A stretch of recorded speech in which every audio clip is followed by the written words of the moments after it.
Hello friends, जैसा कि हमने कहा था कि आज रात 11 बजे हम एक मॉक टेस्ट लेकर आएंगे और एक रिकॉर्डेड वीडियो है, क्योंकि लाइव होने के लिए हमें 10 सब्सक्राइबर्स की ज़रूरत है, इसलिए हम लाइव नहीं आ पाएंगे। अगर आप लोगों को ये वीडियो अच्छी लगे तो please subscribe my channel @physical1232 को सब्सक्राइब कर सकते हैं। चलिए शुरुआत करते हैं फुल एनर्जी के साथ अपना पहला वीडियो। हम 5 सेकंड का समय देंगे, हर क्वेश्चन 5 से 10 सेकंड का समय। इसमें आपको सही उत्तर बताना है कि आप कमेंट करके ज़रूर बताइएगा कि आप लोगों ने कितने क्वेश्चन 30 में से किए। चलिए शुरू करते हैं। हमारा पहला क्वेश्चन है पैरियो ओब्राइन। मिलान करना है, सही मिलान करना है। पैरियो ओब्राइन किससे संबंधित हैं? हिंज जॉइंट यहाँ पर high jump, pole vault, long jump किससे संबंधित है? तो हमारा पैरियो ओब्राइन हो जाएगा शॉर्ट पट से। हाई जंप हो जाएगा 5 × 3 मीटर। और पोल वॉल्ट का संबंध 40 से 45 मीटर रनवे हो जाएगा। और जो लॉन्ग जंप है 5 सेकंड से संबंधित है। तो इसका सही उत्तर हो जाएगा ऑप्शन नंबर ए का 1, ए का 2, सी का 3 एंड ऑप्शन नंबर बी इसका करेक्ट आंसर हो जाएगा। चलिए आगे बढ़ते हैं। हमारा अगला क्वेश्चन है प्लास्टिक इंडिकेटर बोर्ड का प्रयोग किस स्पर्धा में किया जाता है? प्लास्टिक इंडिकेटर बोर्ड का प्रयोग किस स्पर्धा में किया जाता है? जल्दी से कमेंट में बताइए अपना उत्तर।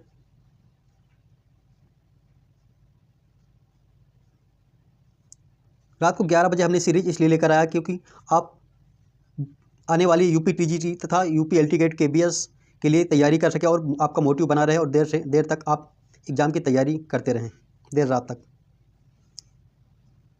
तो इसका सही उत्तर हो जाएगा लॉन्ग जंप और ट्रिपल जंप। दोनों में प्लास्टिक इंडिकेटर बोर्ड का प्रयोग किया जाता है, यानी लॉन्ग जंप में और ट्रिपल जंप में, दोनों में। चलिए आगे बढ़ते हैं।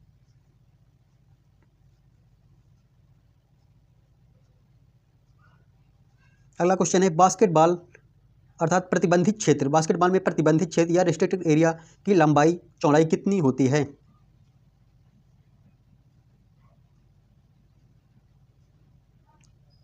तो इसका सही आंसर हो जाएगा 5.80 × 4.90 मीटर हो जाएगा।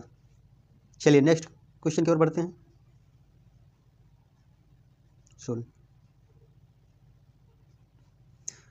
रोलिंग सब्स्टिट्यूशन किस खेल से संबंधित है? रोलिंग सब्स्टिट्यूशन किस खेल से संबंधित है?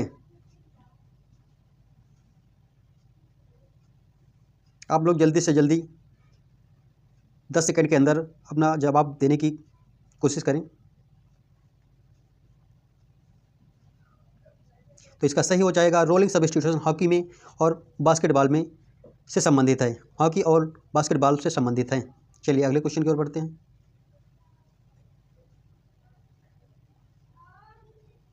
अगला क्वेश्चन है वही दोबारा हो गया, हॉकी और बास्केटबॉल दोबारा रिपीट हो गया, सॉरी।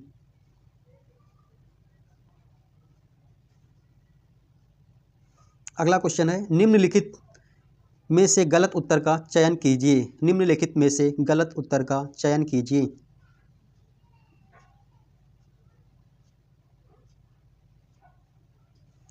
तो चलिए देखते हैं। सुदीरामन कप बिल्कुल सही, बैडमिंटन से संबंधित है। कोनिका कप ये भी बैडमिंटन से संबंधित है। उबेर कप यहाँ पर गलत है, ये हो जाएगा गलत क्योंकि उबेर कप भी बैडमिंटन से संबंधित है। पुलेला गोपीचंद बैडमिंटन से संबंधित है, ये भी करेक्ट है। पुलेला गोपीचंद ऐसे खिलाड़ी हैं जिन्हें खेल रत्न, राजीव गांधी खेल रत्न, मेजर द्रोणाचार्य पुरस्कार और अर्जुन पुरस्कार मिल चुका है। चलिए अगले क्वेश्चन की ओर बढ़ते हैं।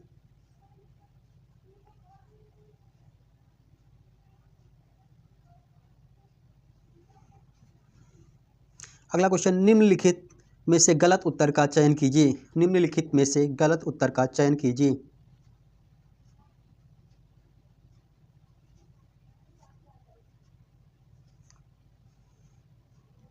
चलिए देखते हैं। उबेर कप 1957 में इसकी स्थापना हुई, बिल्कुल सही। योनेक्स कप, एक गलत है यहाँ पर, एट बैडमिंटन से हो जाएगा। योनेक्स कप जो है बैडमिंटन से रिलेटेड है, तो इसका सही ऑप्शन हो जाएगा योनेक्स कप। बाउथ इंग्लैंड क्लब 1873, बिल्कुल correct. Badminton association of India की स्थापना 1934 में की गई, ये भी करेक्ट है। चलिए अगले क्वेश्चन की ओर बढ़ते हैं।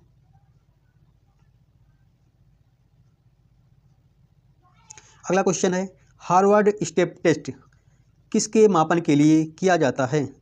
किसके मापन के लिए किया जाता है? हार्वर्ड स्टेप टेस्ट किसके मापन के लिए किया जाता है?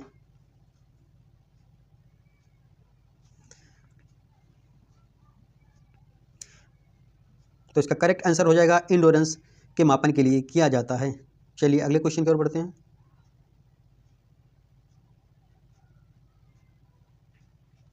ब्रैडी वॉलीबॉल टेस्ट कब विकसित किया गया? ब्रैडी वॉलीबॉल टेस्ट कब विकसित किया गया?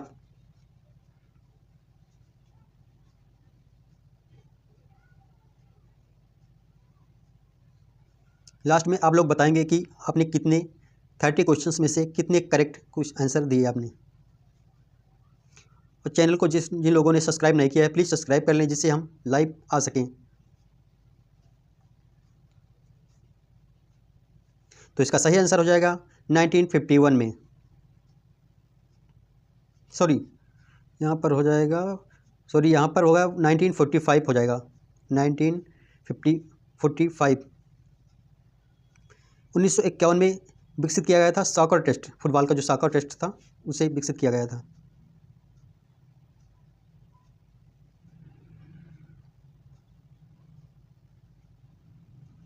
जॉनसन बास्केटबॉल टेस्ट का निर्माण कब किया गया? जॉनसन बास्केटबॉल का निर्माण कब किया गया?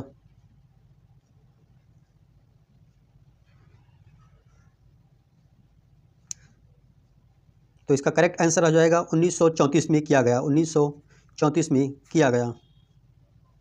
ये बास्केटबॉल से संबंधित है। चलिए अगले क्वेश्चन की ओर बढ़ते हैं।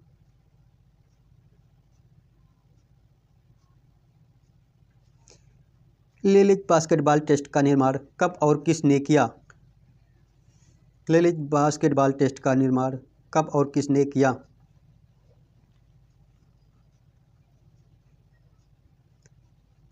तो इसका करेक्ट आंसर हो जाएगा एवेस लिलिच, 1952 में किया गया। चलिए अगले क्वेश्चन की ओर बढ़ते हैं।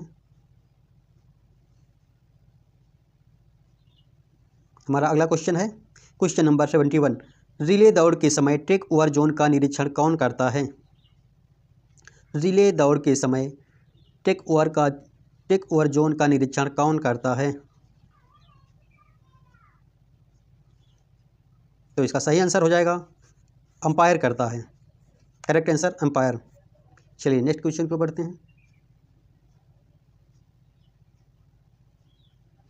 अगला क्वेश्चन है ल्यूनेट बोन संबंधित है। ल्यूनेट बोन संबंधित है।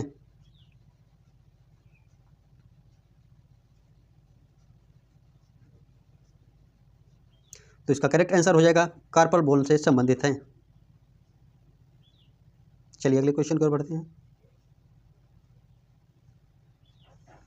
ग्रेविटी का इफेक्ट अधिक होगा जब वस्तु का आयाम अधिक होगा, वस्तु का भार कम होगा, वस्तु का भार अधिक होगा, इनमें से कोई नहीं। ग्रेविटी का इफेक्ट अधिक होगा जब वस्तु का भार अधिक होगा। करेक्ट आंसर हो जाएगा ऑप्शन नंबर 3, वस्तु का भार अधिक होगा जब।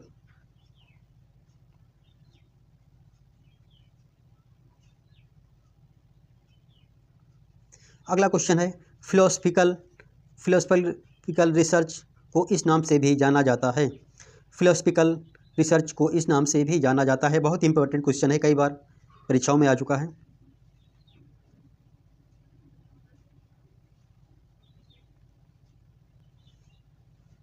तो इसका सही आंसर हो जाएगा कॉन्सेप्चुअल रिसर्च। कॉन्सेप्चुअल रिसर्च अर्थात संकलनात्मक रिसर्च के नाम से जाना जाता है। चलिए अगले क्वेश्चन की ओर बढ़ते हैं। नेक्स्ट क्वेश्चन हमारा अगला क्वेश्चन है योगा में कितने तत्वों को मान्यता दी गई है? योगा में कितने तत्वों को मान्यता दी गई है?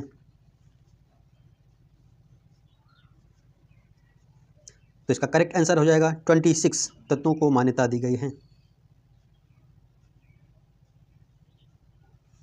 अगर जिन लोगों ने अभी तक चैनल को सब्सक्राइब नहीं किया है, please physical education by SK channel subscribe कर सकते हैं। चलिए नेक्स्ट क्वेश्चन की ओर बढ़ते हैं। बहुत ही इंपॉर्टेंट क्वेश्चन है, किस ऋतु में हठ योग अभ्यास नहीं करना चाहिए। बहुत ही इंपॉर्टेंट योग से संबंधित क्वेश्चन है, किस ऋतु में हठ योग अभ्यास नहीं करना चाहिए।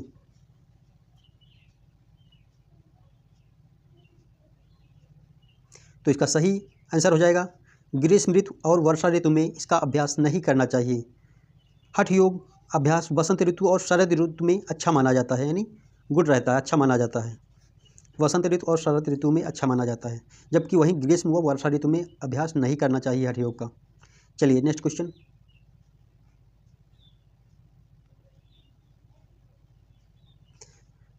अगला क्वेश्चन है, कंठ के विशुद्धि चक्र में किसका वास रहता है।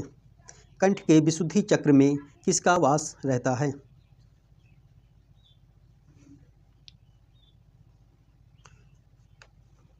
आप लोग देखते जाएंगे आप लोगों ने कितने करेक्ट आंसर किए हैं।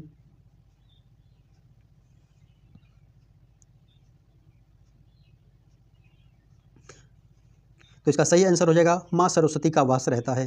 कंठ की विशुद्धि चक्र में माँ सरस्वती का वास रहता है। चलिए नेक्स्ट क्वेश्चन।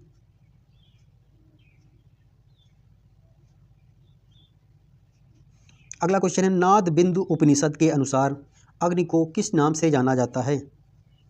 नाद बिंदु उपनिषद के अनुसार अग्नि को किस नाम से जाना जाता है। ये आए हुए क्वेश्चन है।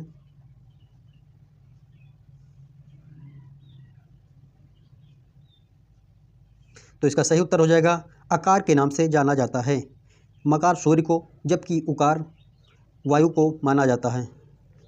इसे मकार सूर्य को माना जाता है, जबकि आकार अग्नि को माना जाता है। चलिए नेक्स्ट क्वेश्चन।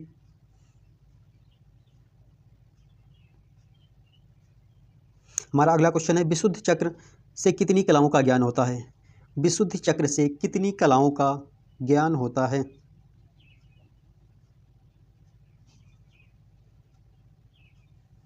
तो इसका करेक्ट आंसर हो जाएगा 16 कलाओं का ज्ञान होता है।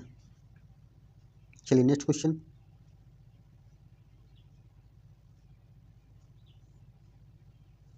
अगर आप लोगों को क्लास अच्छी लगी हो, आज देखते हैं हम कितने लोग सब्सक्राइब करते हैं।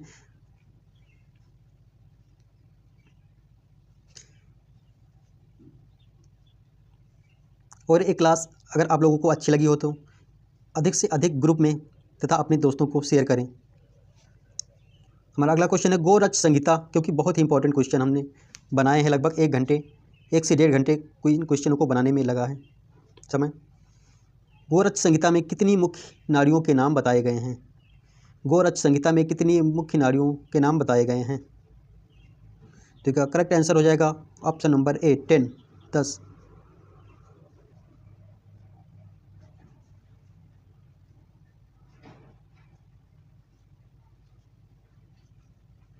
चलिए नेक्स्ट क्वेश्चन की ओर बढ़ते हैं। हमारा अगला क्वेश्चन है क्वेश्चन नंबर 81। किसी वस्तु द्वारा तय की गई दूरी निर्भर करती है। किसी वस्तु द्वारा तय की गई दूरी निर्भर करती है। The distance covered by an object depends upon.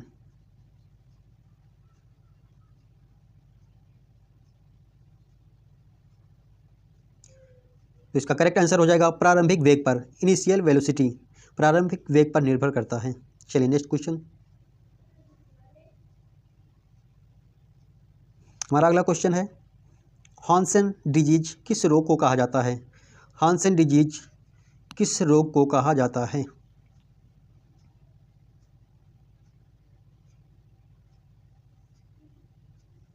अगर आप लोगों को क्लास में मज़ा आ रहा है तो प्लीज़ शेयर एंड सब्सक्राइब करें, क्योंकि कोई भी पीडीएफ बनाने में बहुत टाइम लगता है, क्वेश्चंस को सिलेक्ट करने में।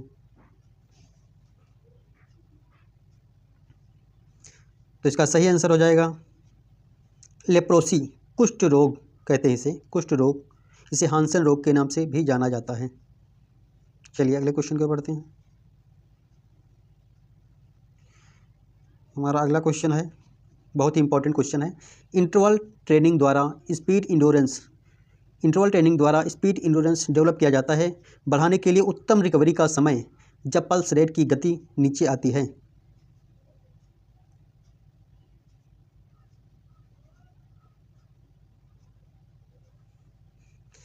तो इसका करेक्ट आंसर हो जाएगा 120 से 140 बीट्स पर मिनट।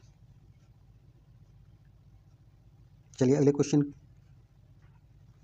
अभी क्वेश्चन मैम ने पढ़ाया था, शायद कल या परसों की बात है।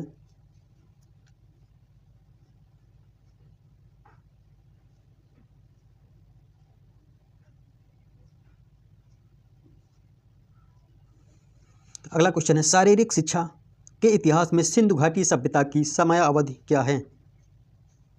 शारीरिक शिक्षा के इतिहास में सिंधु घाटी सभ्यता की समयावधि क्या है?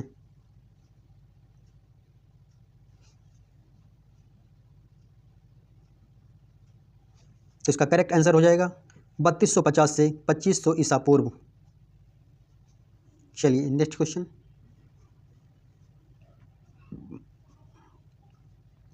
निम्नलिखित में से कौन सा योग शुद्धि से संबंधित है? निम्नलिखित में से कौन सा योग शुद्धि से संबंधित है?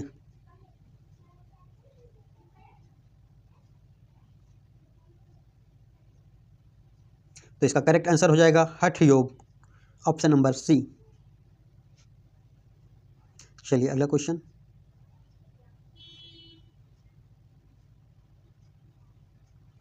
निम्नलिखित में से कौन सा क्राइटेरिया ऑफ गुड टेस्ट से संबंधित नहीं है? निम्नलिखित में से कौन सा क्राइटेरिया ऑफ गुड टेस्ट से संबंधित नहीं है?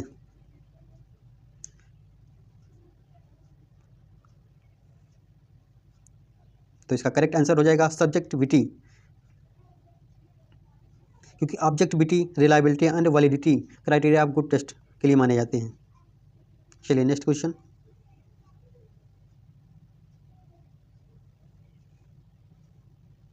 हमारा अगला क्वेश्चन है, लंग्स को कवरिंग करने वाले आवरण को क्या कहा जाता है? लंग्स को कवरिंग करने वाले आवरण को क्या कहा जाता है?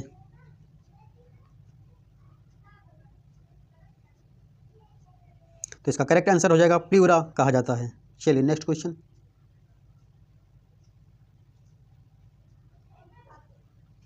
व्यवहार की वृद्धि को क्या कहा जाता है? व्यवहार की वृद्धि को क्या कहा जाता है?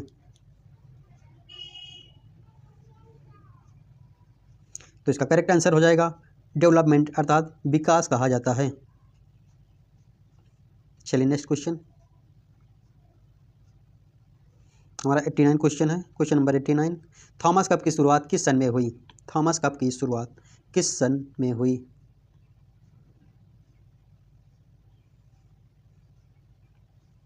तो इसका करेक्ट आंसर हो जाएगा ऑप्शन नंबर सी, 1948 में थॉमस कप की शुरुआत हुई। चलिए नेक्स्ट क्वेश्चन।